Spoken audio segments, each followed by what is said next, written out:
अध्याय 4। और इसका अंत भी एक मृत व्यक्ति की इच्छा के साथ होगा। क्यों? केन ने संदेह से पूछा। क्योंकि यदि आप न होते तो हमारी वर्तमान स्थिति को प्राप्त करना असंभव होता, नटास ने उत्तर दिया। क्या मतलब है तुम्हारा? केन को अब समझ आ गया कि नटास ने उसे अतीत में क्यों पुनर्जन्म दिया था, ताकि वह उनकी इच्छा पूरी कर सके। लेकिन वह इस बात को लेकर उलझन में है कि आखिर यह सब सिर्फ उसकी वजह से कैसे संभव हुआ। हम देवताओं ने बहुत पहले ही अतीत में लौटने के बारे में सोच लिया था, लेकिन एकमात्र समस्या यह थी कि इस योजना के लिए हमें भारी त्याग करना होगा। इसके अलावा हमें एक ऐसे उम्मीदवार की जरूरत थी जो न केवल भरोसेमंद हो, बल्कि इतना शक्तिशाली भी हो कि टॉवर की सबसे ऊपरी मंजिल तक पहुंच सके। जाना पहचाना लग रहा है न? नटास ने कायन की ओर अर्थपूर्ण दृष्टि से देखा। मैं केन को तुरंत समझ आ गया कि नटास किसका वर्णन कर रही थी। हाँ, तुम दोनों ही कसौटियों पर खरे उतरते हो, नटास ने सिर हिलाया और फिर जल्दी से बोला। सिर्फ इतना ही नहीं, क्योंकि तुम्हारे दोस्तों और सहयोगियों ने ही तुम्हें धोखा दिया है। इसमें कोई शक नहीं कि उनके प्रति तुम्हारी नफरत तुम्हें बदला लेने के लिए हर मुमकिन कोशिश करने पर मजबूर करेगी, और इस लक्ष्य को हासिल करने का एकमात्र तरीका यही है कि तुम टॉवर में ऊपर चढ़ो और इतना मजबूत बनो कि उन सबको हरा सको। एक बार जब तुम ये कर लोगे, तो हमें यकीन है कि तुम टॉवर के शिखर तक पहुंचने की कोशिश करोगे ताकि सब कुछ हमेशा के लिए खत्म हो जाए। लेकिन तुम्हें इतना यकीन कैसे हो सकता है कि मैं वो सब करूंगा जो तुमने मुझसे करने की उम्मीद की थी? केन ने नटास को अजीब नजरों से देखा। नटास को पहले से ही पता होना चाहिए कि सिर्फ उसके दोस्तों और सहयोगियों ने ही उसे धोखा नहीं दिया, बल्कि उन सभी लोगों ने भी दिया जिनकी रक्षा के लिए वह अपनी जान जोखिम में डाल रहा था। दूसरे शब्दों में, पृथ्वी पर ज्यादातर लोग उसे धोखा देने के अपराध में निर्दोष नहीं थे। ऐसे में वह उन्हें बचाने की कोशिश क्यों करता रहेगा, है ना?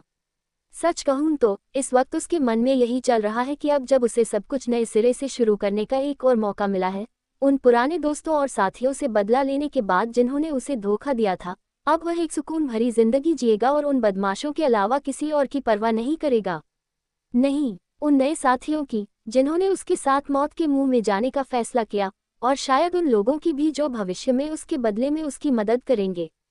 यदि कभी पृथ्वी पर सभी लोग मर जाएं, जिसके बारे में उसे यकीन है कि अंततः ऐसा होगा, यदि वे टॉवर को सफलतापूर्वक साफ नहीं कर पाते, तो वह बस उस जगह का अनुसरण करेगा जहां टॉवर आगे जाएगा, किसी प्रकार की विधि के माध्यम से जिसे वह उस समय खोज सकेगा, और अपनी मृत्यु तक शांतिपूर्ण जीवन जीता रहेगा। क्योंकि वरना इतिहास खुद को दोहराएगा। नटास गंभीर हो गया।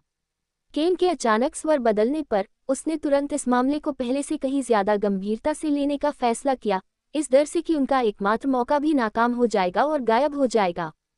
तब तक उसके पास केन के फैसले को लाचारी से स्वीकार करने के अलावा कोई विकल्प नहीं होगा। बेशक नटास को पहले से ही ऐसा कुछ होने की उम्मीद थी। पहली बात तो ये कि यह योजना पूरी तरह से सुरक्षित नहीं है और न ही इसकी सफलता की कोई गारंटी है, बल्कि यह एक जुए जैसा है जिसके असफल होने की संभावना बहुत ज्यादा है।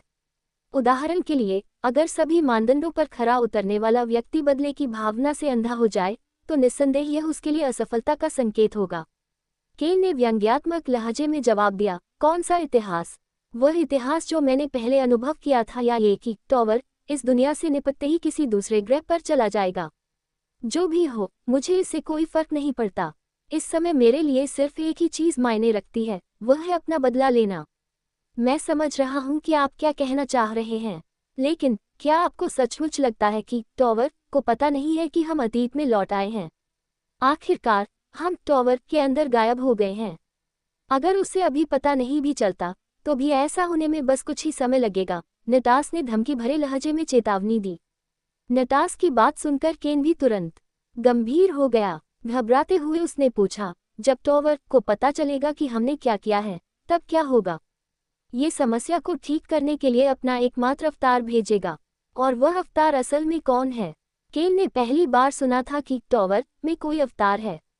जहां तक वह जानता है, केवल देवता ही अवतार चुन सकते हैं ताकि उनके पास ऐसे नायक हों जिन्हें वे नियंत्रित कर सके और जो उन्हें तरह तरह से अपना मनोरंजन करने में मदद कर सके, ठीक वैसे ही जैसे नटास ने कुछ देर पहले कहा था। विश्व नेता गठबंधन के अध्यक्ष निकोलस नटास ने आकाश की ओर देखते हुए बुदबुदाते हुए उत्तर दिया, टॉवर उन सबसे धोखेबाज संस्थाओं में से एक है जिनका तुम अपने पूरे जीवन में सामना करोगे। हम देवताओं ने भी, जो बहुत लंबे समय से जीवित हैं, और कुछ तो उसी समय से जीवित हैं, फिर भी ऐसा कोई नहीं पाया है जो टॉवर को मात दे सके या उसे गुमराह कर सके। कैसे? नटास का खुलासा सुनकर केन अवाक रह गया। अभी उसे जो महसूस हो रहा है वो उस सदमे से भी कहीं ज्यादा है जब उसने अचानक नटास के दिल पर वार किया था और बाद में उसे पता चला कि वह अतीत में वापस लौट गया है। सच कहूं तो अब तक तुम जो जीवन जी रहे थे वह तुम्हारा पहला जीवन नहीं था। सच तो यह है कि टॉवर ने अतीत में जिन भी ग्रहों को नष्ट किया था वे भी अपना पहला जीवन नहीं बल्कि दूसरा जीवन जी रहे थे। ऐसा इसलिए क्योंकि पहले जीवन में टॉवर हमेशा बाकी सभी की बलि देने का चुनाव करता था। जाहिर है हम देवताओं को छोड़कर सिर्फ किसी खास व्यक्ति को पुनर्जन्म लेने की अनुमति देने के लिए। पृथ्वी के मामले में वह वर्ल्ड लीडर अलायंस के अध्यक्ष निकोलस थे। सरल शब्दों में कहें तो इस समय आप जो कुछ भी देख और अनुभव कर रहे हैं, यहाँ तक कि इस समय भी जब हम अतीत में लौट रहे हैं, वह पहले जन्म में घटी घटनाओं की पुनरावृत्ति मात्र है। अंतर केवल इतना है कि इस समय रेखा में निकोलस आपके संग में शामिल होने का चुनाव नहीं करेगा, बल्कि वह अपनी स्वयं की सेना बनाएगा जो टॉवर की मदद करेगी अगर ऐसा कुछ कभी घटित होता है। स्पष्ट कर दूं कि मैं यह नहीं कह रहा हूं कि टॉवर हम देवताओं से यह अपेक्षा रखता है कि हम भी किसी को पुनर्जन्म में जाने के लिए चुने। मैं केवल इतना कह रहा हूं कि टॉवर ने पहले से ही एक प्रतिकार उपाय की तैयारी कर रखी है, ताकि अगर कोई चीज़ या व्यक्ति उसे उसके उद्देश्य को प्राप्त करने से रोकने की कोशिश करे तो वह उसका सामना कर सके। इस चौंकाने वाले खुलासे को सुनकर केन को आश्चर्य हुआ और उसके सिर में हल्का सा दर्द भी हुआ, इसलिए उसने तुरंत पूछने का निर्णय लिया, तो आप मुझे बता रहे हैं कि विश्व नेता गठबंधन के अध्यक्ष निकोलस कभी मेरे गिल्ड का हिस्सा थे? सटीक रूप से कहें तो वह आपके गिल्ड का मूल गिल्ड नेता था, लेकिन क्योंकि उसने दूसरे जीवन में गिल्ड बनाने का विकल्प नहीं चुना, इसलिए गिल्ड का दूसरा सबसे योग्य व्यक्ति गिल्ड नेता बन गया और उसकी जगह ले ली, नटास ने स्पष्ट किया। यदि विश्व नेता गठबंधन के अध्यक्ष को अतीत में वापस लौटने के लिए पृथ्वी पर मौजूद हर व्यक्ति की कीमत चुकानी पड़ी, तो आप देवताओं ने ऐसा करने के लिए क्या कीमत चुकाई? ये जानकर निस्संदेह आश्चर्य होता है कि टॉवर वास्तव में किसी को पुनर्जन्म दे सकता है, लेकिन उससे भी ज्यादा आश्चर्य उसे इस बात से होता है कि ऐसा करने के लिए पृथ्वी पर और टॉवर के अंदर देवताओं को छोड़कर सभी जीवों की बलि देनी होगी। ऐसे में नटास और बाकी देवताओं को उसे और नटास को पुनर्जन्म देने के लिए इतनी बड़ी भीड़ कहाँ से मिली? क्या वे इतनी बड़ी संख्या में जीवों को छिपा रहे थे? हालांकि ये बिल्कुल असंभव है, क्योंकि ऐसी कोई चीज़ टॉवर से आसानी से नहीं छिपाई जा सकती। तुमने मेरे भाई बहनों को मारा है, जिनमें मैं भी शामिल हूँ। हम सब समय को पीछे मुड़ने की कीमत चुका रहे हैं, नटास ने थोड़ा दुखी होकर जवाब दिया, क्योंकि उसे कुछ अविस्मरणीय यादें याद आ रही थीं जो उसने कुछ समय पहले बनाई थीं। वह मन ही मन बुदबुदाया, हर बार जब तुम उनमें से किसी को मारकर चले जाते तो मैं जितनी जल्दी हो सके आता और भारी मन से उनके शवों को उठाकर एक ऐसी जगह रख देता जो कब्रिस्तान होने का दावा करती थी, लेकिन सच तो ये था कि वह एक बलिवेदी थी जो उसी जगह पर स्थित थी जहां हम एक दूसरे से लड़े थे। खैर, मैं अपने किए की माफ़ी नहीं मांगूंगा, क्योंकि जो कुछ तुमने पहले समझाया था उसके आधार पर मेरे साथ जो हुआ उसके लिए तुम देवता भी कुछ हद तक जिम्मेदार थे। केन को अपने किए पर जरा भी पछतावा नहीं हुआ। पहली बात तो ये कि अगर वे उसकी योजनाओं को बर्बाद न करते तो वह उन्हें मारता ही नहीं। दूसरे शब्दों में, वे जो बोते हैं वही काटते हैं। तुरंत ही केन ने कहा, खैर, मान लीजिए कि मैं आपकी हर बात पर विश्वास करता हूं कि हम अतीत में कैसे और क्यों लौटे, और आपने मुझे पुनर्जन्म में जाने का मौका देने के लिए इसलिए चुना क्योंकि मैंने सभी मानदंडों को पूरा किया, और मेरे पास और भी अधिक कारण हैं जिनके कारण आपको विश्वास हुआ कि मैं आपकी सभी अपेक्षाओं को सफलतापूर्वक पूरा कर सकता हूं। जाहिर है, केन आसानी से नटास की बातों पर यकीन नहीं करेगा। आखिरकार कुछ मिनट पहले तक तो वे दुश्मन ही थे। इसके अलावा अब जब नटास ने धोखेबाज शब्द का जिक्र किया है तो उसे तुरंत ही उस पर शक हो गया, क्योंकि उसे देवताओं द्वारा नायकों को धोखा देने और गुमराह करने के कई किस्से याद आ गए थे। और क्योंकि मुझमें वे सभी गुण थे, इसलिए मैं आप सभी देवताओं सहित सभी को टॉवर की कैद से मुक्त कराने में सफल रहा। लेकिन फिर क्या? नटास ने तुरंत उसकी भावनाओं को नजरअंदाज करते हुए पूछा, तुम्हारा मतलब क्या है? तो फिर क्या? जाहिर है, टॉवर से आज़ाद होने के बाद आप कुछ नहीं करेंगे, है ना? तो आज़ाद होने के बाद आप आगे क्या करेंगे? केन ने स्पष्ट किया, तो यही तो आपका मतलब है। बहुत आसान है, सच में। हम बस गायब हो जाएंगे। मेरे साथ मजाक मत करो। तुम्हारे पास इतनी शक्ति है और तुम अमर प्राणी भी हो। मुझे नहीं लगता कि टॉवर से आज़ाद होने के बाद तुम यूं ही गायब हो जाओगे, केन ने मजाक भरे लहजे में कहा। मन ही मन उसने कहा, क्या नटास मुझे बच्चा समझ रहा है या कुछ और? हमारे पास कोई और विकल्प नहीं है। नटास असहाय होकर मुस्कुराया। आपके पास कोई और विकल्प नहीं है? केन ने अपनी आंखें सिकोड़ लीं। जिस क्षण से हम टॉवर के अंदर देवता बने, हमारा पूरा अस्तित्व भी उससे बंध गया। इसलिए जिस क्षण टॉवर गायब होगा, हम भी उसके साथ गायब हो जाएंगे। दूसरे शब्दों में, हर कोई न केवल टॉवर से बल्कि देवताओं के प्रभाव से भी मुक्त हो जाएगा। यह केन हैरान रह गया। मेरे या दूसरे देवताओं के बारे में चिंता करने की कोई ज़रूरत नहीं है, क्योंकि हम पहले ही अपनी शुरुआती इच्छाओं से कहीं ज़्यादा समय तक जी चुके हैं। इसके अलावा अब हमारे लिए जीवन में करने या अनुभव करने के लिए व्यावहारिक रूप से कुछ भी नहीं बचा है, क्योंकि हमने टॉवर के अंदर जिंदा रहते हुए कई सहस्राब्दियों में वह सब कुछ कर लिया है जो कोई भी कर सकता था। बल्कि आपको इस बात की चिंता करनी चाहिए कि अब जब आपके पास दूसरा मतलब जीवन का तीसरा मौका है, तो आप आगे क्या करेंगे? लेकिन तुम ये सब क्यों कर रहे हो? तुम में से किसी को भी हमारे लिए इतना त्याग करने की कोई ज़रूरत नहीं होनी चाहिए, है ना? खासकर जब तुम इस बात पर गौर करो कि तुम सब ने देवता बनने के लिए बहुत संघर्ष किया है। मेरे विचार से सभी के लिए इतना लाभ प्राप्त करना ही उचित है, और हमेशा जीने की इच्छा रखने में भी कोई बुराई नहीं है। वह सचमुच समझ नहीं पा रहा है कि नटास और बाकी देवताओं ने ऐसा कुछ क्यों चुना। शायद इसलिए कि उसने देवताओं जैसा अनुभव नहीं किया है, इसलिए वह उनसे जुड़ नहीं पा रहा है। सच कहूं तो हम टॉवर से आज़ाद होने के लिए इतने बेताब नहीं थे, क्योंकि हालांकि हम बहुत तेज़ी से बदल रहे थे, फिर भी हमारे पास अपने मौजूदा जीवन का आनंद लेने के लिए पर्याप्त समय था, इससे पहले कि सब कुछ बहुत देर हो जाए।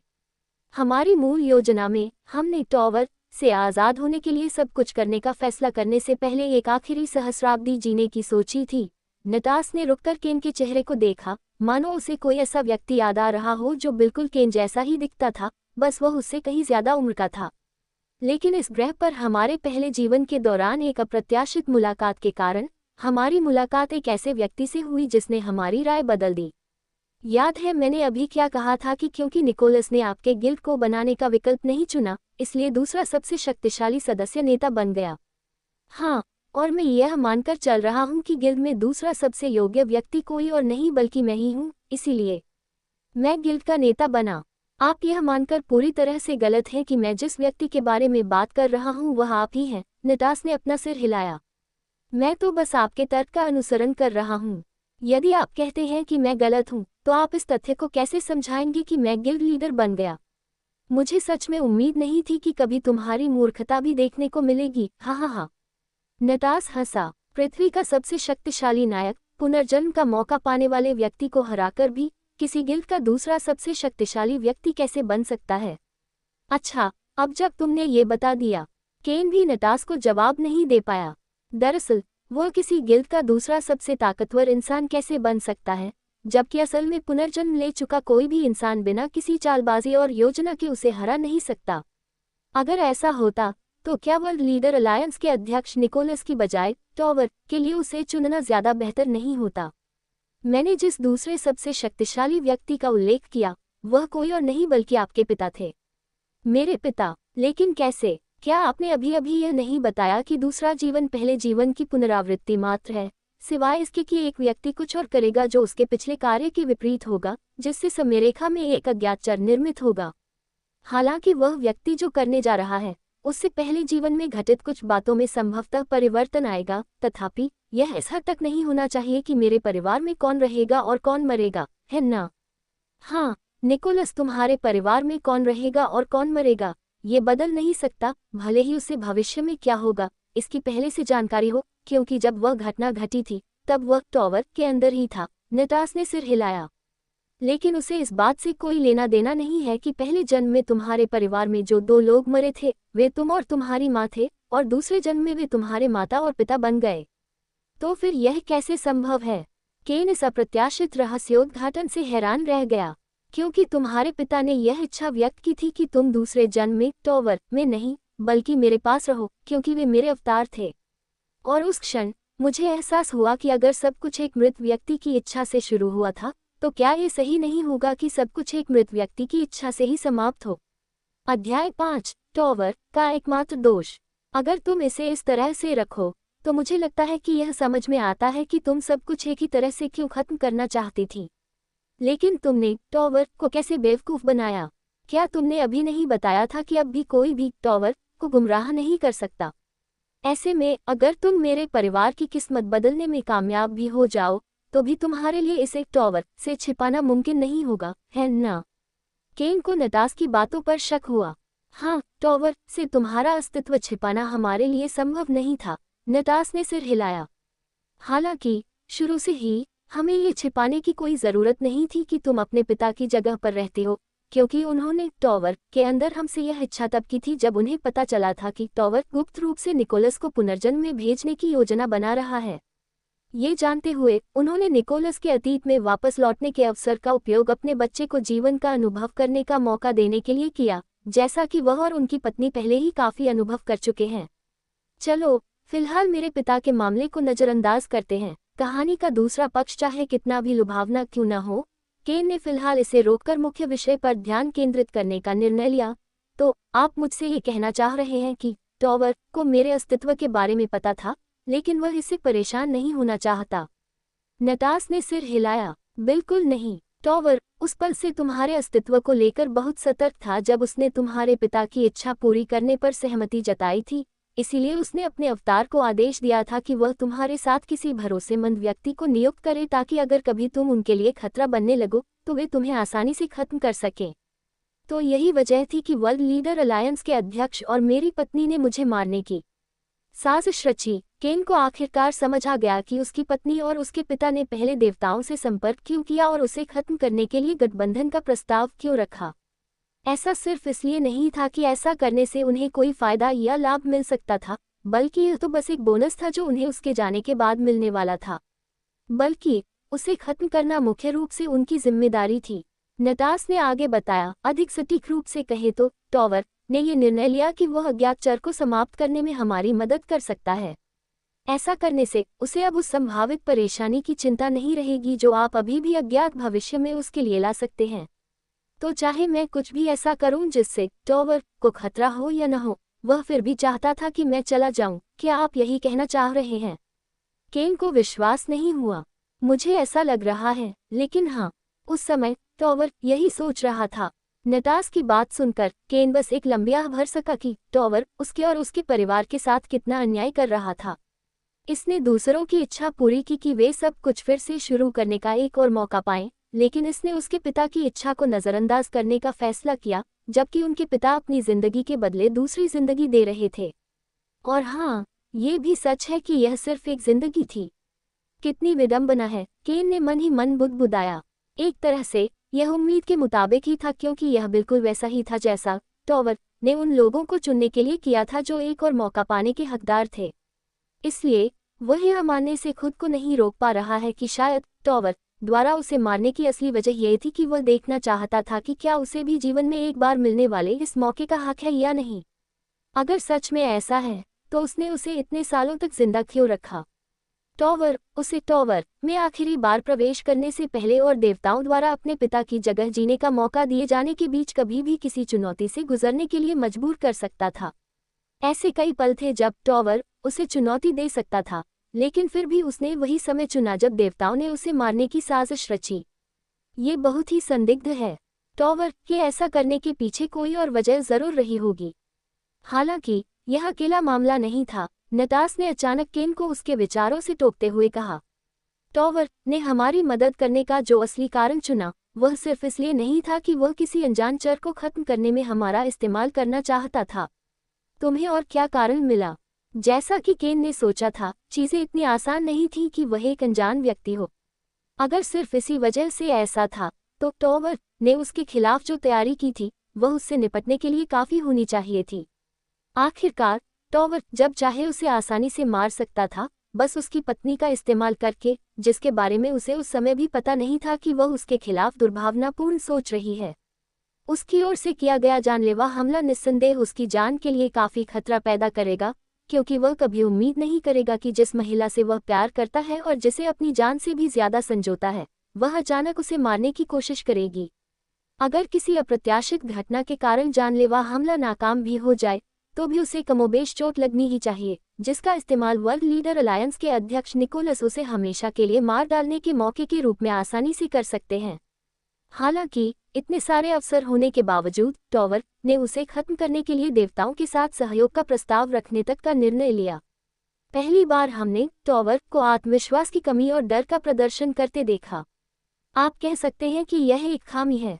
डर। केन सोच में पड़ गया। उसने एक बार एक कहावत सुनी थी, सिर्फ कमजोर पक्ष ही अपने विरोधियों को हराने के लिए चालबाजियां और षड्यंत्र रचता है। असली ताकतवर लोग अपने रास्ते में आने वाले किसी भी व्यक्ति और चीज को हराने के लिए सिर्फ अपनी ताकत और शक्ति पर ही निर्भर रहते हैं।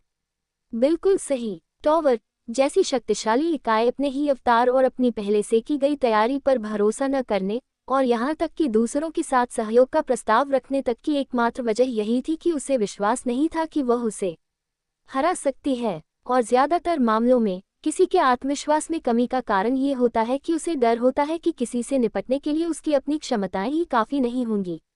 यह मुझसे क्यों डरता था? केन नटास से पूछे बिना नहीं रह सका। क्योंकि तुम एक ऐसा अस्तित्व बन गए हो जिसका सामना उसने अपने अस्तित्व के कई सहस्राब्दियों में कभी नहीं किया था। अतीत में जिन लाखों ग्रहों पर उसने जाकर उन्हें नष्ट किया था, उनमें से केवल तुम ही उस मुकाम तक पहुंचे हो जहां तुम टॉवर के अंदर मौजूद हर चीज को नष्ट करने की क्षमता रखते हो, जिसमें वे सभी देवता भी शामिल हैं जो कभी अपने अपने ग्रहों के सबसे शक्तिशाली थे, और यहाँ तक कि वे देवता भी जो इसके निर्माण के समय अस्तित्व में थे, जिनमें जाहिर तौर पर मैं भी शामिल हूँ। इसके लिए मामले को और भी खतरनाक बनाने के लिए तुम अपने ग्रह पर सभी को मारने की क्षमता रखते हो और यहाँ तक कि पृथ्वी को नष्ट करने की हद तक जा सकते हो। असंभव। मैं तुम्हें हराने में स्पष्ट रूप से असमर्थ था। अगर तुम अचानक मेरे सामने आकर उस तलवार से खुद को नहीं मार लेते जिसे मैंने पहले ही छोड़ दिया था, तो मैं वह लड़ाई कभी नहीं जीत पाता। केन को नटास के दावे पर विश्वास करने में कठिनाई हो रही थी। मुझे पता है, नटास ने सहमति जताई, लेकिन जैसा कि मैंने तुम्हें उस समय बताया था, अगर तुम बहुत सी चीजों से प्रभावित न होते तो चीजें बिल्कुल अलग होती, जैसे कि उस समय तुम्हारी मानसिक दृढ़ता को प्रभावित करने वाली नकारात्मकता। मुझे लगता है कि तुम पर सबसे ज्यादा असर डालने वाली एक वजह ये थी कि तुम हर मंजिल पर पर्याप्त आराम नहीं कर पाए, क्योंकि तुम 971वीं मंजिल से शुरू होकर 1000वीं मंजिल तक लगातार दौड़ते रहे। केन एक बार फिर चुप हो गया। अब जब वह इस मामले पर गंभीरता से सोच रहा था, तो उसने आराम करना भी भूल गया, क्योंकि उसके साथ आए सभी लोग मर चुके थे। जैसा कि उसने पहले बताया था, वह नफरत में अंधा हो गया था और सभी देवताओं को मारने के अलावा और कुछ नहीं सोच रहा था। खैर, ये सब अतीत की बात है, आइए इस पर और गहराई से विचार न करें। अब इस बात पर विचार करने की कोई ज़रूरत नहीं है कि उस समय बेहतर परिणाम पाने के लिए आप कौन सा सबसे अच्छा विकल्प चुन सकते थे। तुम सही कह रहे हो। केन ने तुरंत अतीत की यादें ताज़ा करना बंद कर दिया, लेकिन जल्द ही उसके दिमाग में एक और विचार आया, आखिरी सवाल। मानो नटास हंसा। उसने देखा था कि अतीत में पुनर्जन्म लेने के बाद निकोलस के साथ क्या हुआ था। उस व्यक्ति ने टॉवर और उस दौरान मौजूद सभी देवताओं से इतने सवाल पूछे कि उनका सवाल जवाब का दौर 1 हफ्ते से भी ज्यादा चला। और उस समय के बीत जाने के बाद भी निकोलस कभी कभी टॉवर से सवाल पूछता रहा। अगर टॉवर ने यह न कहा होता कि उसे अंततः अपने सभी सवालों के जवाब मिल जाएंगे, तो इसमें कोई शक नहीं कि निकोलस को 1 महीने से ज्यादा या इससे भी बदतर 1 साल तक सवाल पूछने में कोई आपत्ति नहीं होती। आखिरकार अतीत में पुनर्जन्म लेने वाले किसी भी व्यक्ति के पास अनगिनत या यहाँ तक कि अनगिनत सवाल होंगे जिनके जवाब वह जानना चाहता होगा। हे, केन सिर्फ अपनी गर्दन के पिछले हिस्से को अजीब तरह से खुजला सका। उसके लिए नटास से चीजें छिपाना वाकई मुश्किल है, क्योंकि नटास की इंद्रियां बेहद तेज हैं जो उसकी छोटी छोटी बातों को भी भांप लेती हैं। पूछते रहो, मैं तुम्हारे सभी सवालों के जवाब देने को तैयार हूं जब तक तुम संतुष्ट नहीं हो जाते। नटास ने जवाब दिया और फिर सबसे बुरी स्थिति से बचने के लिए एक अतिरिक्त सावधानी जोड़ते हुए कहा, या जब तक मैं थक न जाऊं। केन ने राहत की सांस ली, ये जानकर कि उसे सहमति दे दी गई है। आपने टॉवर को कैसे धोखा दिया? मैंने अभी कुछ देर पहले ही आपसे इसके बारे में पूछा था और आपने अभी तक मुझे कोई जवाब नहीं दिया है। ओह, ये तो बहुत आसान है। नटास को केन को जवाब देने के लिए ज्यादा सोचने की जरूरत नहीं पड़ी। अगर कोई और नहीं है जो टॉवर को मात दे सके और उसे सफलतापूर्वक चकमा दे सके, तो टॉवर को खुद ही चकमा देने दो। ओह, रुको, मैंने ये क्यों नहीं सोचा? केन मन ही मन सोचने लगा। दरअसल अगर कोई किसी अपराजय सत्ता को नहीं हरा सकता तो उस सत्ता को खुद को ही हराने दो। लेकिन जैसा कि नटास ने उसे बताया था, अगर वह न होता तो इतनी प्रभावशाली उपलब्धि हासिल करना संभव नहीं होता। आखिरकार टॉवर में खामियां दिखने का एकमात्र कारण वह खतरा था जो उसने उसके लिए पैदा किया था। हालांकि अब तक सुनी गई जानकारी के आधार पर उसे अभी तक ये नहीं पता कि यह सच था या नहीं, खासकर इस तथ्य को देखते हुए कि उसने अभी तक नटास पर पूरी तरह भरोसा नहीं किया है। क्योंकि तुम हम सभी देवताओं के प्रति अपनी घृणा में अंधे हो गए थे, इसने हमें एक बेहतरीन बहाना और अवसर दिया जिससे टॉवर को ये पता नहीं चल पाया कि हम गुप्त रूप से अपना बलिदान देकर तुम्हें पुनर्जन्म में भेजने की योजना बना रहे थे। बेशक ये पूरी तरह से संभव नहीं होता, अगर ऐसा इसलिए न होता क्योंकि टॉवर खुद तुम्हें खत्म करने के लिए हर संभव कोशिश करने का इरादा रखता था, इसलिए उसे इस प्रक्रिया में किए गए सभी बलिदानों से कोई फर्क नहीं पड़ा। यही वह क्षण था जब टॉवर को एहसास ही नहीं हुआ कि उसने वास्तव में खुद को धोखा दिया है। नटास ने विजय की मुस्कान के साथ समझाया।